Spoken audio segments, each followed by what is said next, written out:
Well, speaking of Child's Play clones, what is our last movie tonight, Chucky? Yeah, so last up we've got Dolly Dearest from 1991. In this movie, we've got a toy manufacturer who buys the Dolly Dearest factory in Mexico, one of the shittiest factories I've ever seen. Yeah. And so right next to this Mayan, what do you call it, like burial ground type thing? The excavation. Yeah, essentially this malevolent spirit of Sanzia, which is like this devil child thing, has taken refuge in one of the dolls and eventually takes control of the toy manufacturer's daughter in the movie. So yeah, I think I saw this once on VHS back in the old days, but I don't even know if I ever finished watching it. It was just one of those movies that's, I guess at the time I found it quite dull. I mean, especially in comparison to something like Child's Play, which is a movie that did kill a doll much better than this one. But I didn't have a bad time with this one. I think just more or less in an inconsistent time with it, because I think later on in the movie you see a lot more doll action. You know, you see a lot more close-ups and dolls moving around and all that type of stuff, and that's where things, I guess, get a little more entertaining than earlier in the movie, where it's just, you know, the usual, well, you might see the doll just slightly move a little bit here and there, but, I mean, we learn pretty early on that the doll is moving on its own. I mean, it's pretty much in the first scene when she takes the doll back, you see the doll move, so I don't really see the point in building up to that. It's not like Child's Play, where for at least a portion of the movie, you know that maybe, just maybe, there's a chance that the kid is just mental. But in this case, you see the doll move early on, so what's the point in not showing the doll much compared to later scenes? Although I will say, I think that once we get toward the ending, I sort of lose some of my interest. Like, as soon as there's like, 5 or 6 of these dolls running around, it's not just one, it feels a bit more silly to me. Yeah. Well, that's the problem that I always had with Cult of Chucky. Like, I don't really enjoy having multiple Chuckies, and the same thing here. I mean, I'd rather just one crazy doll running around. Speaking of the ending, I mean, there's a bit of a stupid ending. Just like the ending kind of sucks. It's like, let's just throw a bunch of dynamite around, explosion, credits. Though I will say, probably the highlight in this movie is the kid shooting that one doll. Play with this, bitch. I mean, yeah, that kid was the best in this movie anyway. He's such an entertaining guy. Yeah.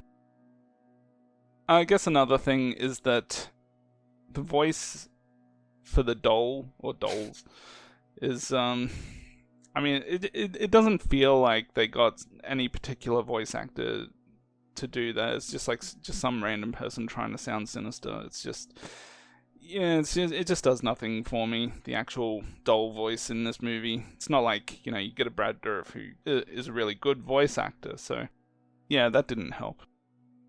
Yeah, and I want to mention, you said that you saw this once before, like in an old VHS copy. So I found a copy of this movie on YouTube. And the voice and I watched it like maybe 240 pixels.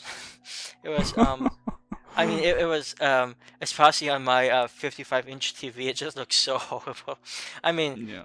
that didn't take away from the movie. I feel like I can some look past a lot of that, those technical aspects, and I actually enjoyed this movie a bit more than I thought I would. But it just sort of amazed me about how old this copy looked like that I was watching, which, you could argue maybe gave the movie a little more charm than it otherwise might have had. Yeah, well, I watched it on Blu-ray, so I had a pretty good, clear picture quality for this one. So Now, do you happen to own this movie on Blu-ray for some reason? yes, I do.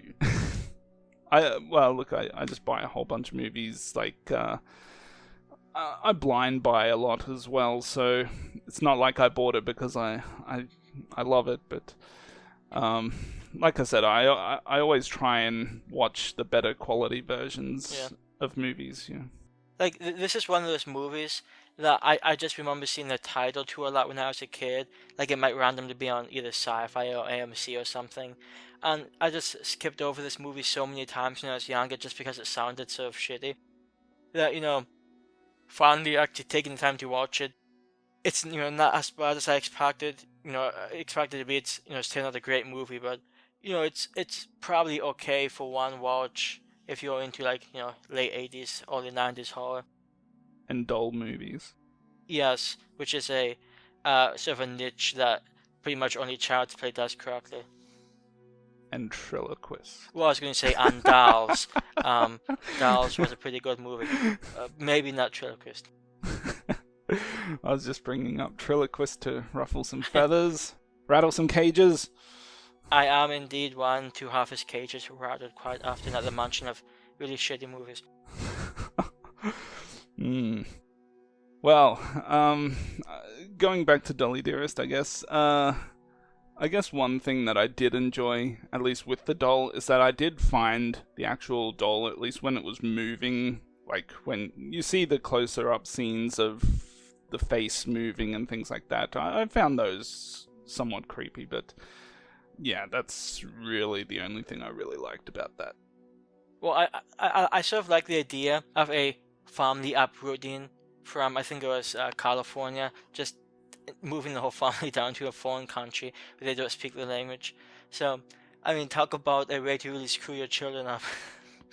Like, and especially once the guy said the condition of the factory. Like, I just felt so bad for the guy. Yeah. And the kids didn't seem to make too much of a deal of it. They should just be happy they have like a housemaid. Who actually, the housemaid reminded me a bit of the one housemaid from Paranormal Activity 2, the Spanish one who's doing those chant thingies. So that's fun. I wonder if she makes a mean burrito or a nice plate of nachos. Well, I suspect her family's been doing that for like thousands of years, so she probably has you on that. Here comes the guacamole. Yes. Speaking of guacamole, what would you rate this movie? I would give this a spicy rating of 6 out of 10. Which has been, if I recall, a pretty consistent rating for you tonight. Yeah, every single movie's been given a 6, and that sums up how much I enjoyed watching these movies. It was, it was a trying effort to get all these done. But you feel like a bad person now that you have? Not really. Okay. Well, for me, I'm also going to give Dolly Dearest a 6.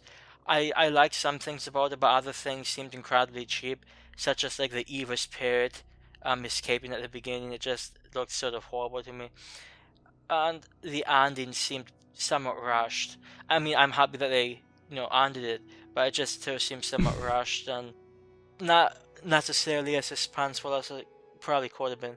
I like Chucky said, these people just running around in the dark, placing dynamite down, and it's just sort of silly. But I don't think it's a terrible movie. I'm happy to have seen it, and it came out pretty much as expected. So 6 out of 10 seems like a pretty fair rating.